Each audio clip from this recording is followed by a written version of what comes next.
جی السلام علیکم معزز سامعین، آج ایک اور نئے ادبی موضوع کے ساتھ آپ کی خدمت میں حاضر ہیں۔ آج ہم علامہ اقبال کے مشہور خطبات اقبال کے مختصر تعارف کے ساتھ پیش ہوئے ہیں۔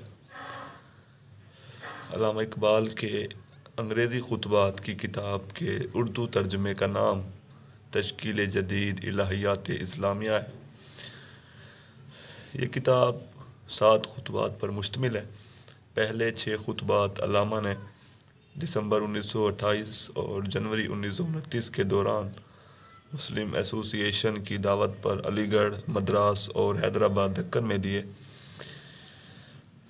یہ خطبات پہلی بار 1930 میں شائع ہوئے اور ان کا بنیادی موضوع اسلامی فلسفے کی جدید سائنس کی روشنی میں نئی تشکیل ہے۔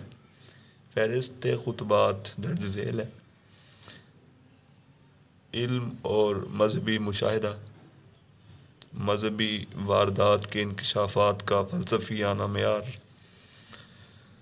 خدا کا تصور اور دعا کا مفہوم، انسانی خودی، اس کی آزادی اور لافانیت، مسلم ثقافت، اسلام میں حرکت کا اصول اور کیا مذہب کا امکان ہے۔ سید نذیر نیازی نے پہلی بار ان خطبات کا 1936 میں اردو ترجمہ کیا۔ شکریہ۔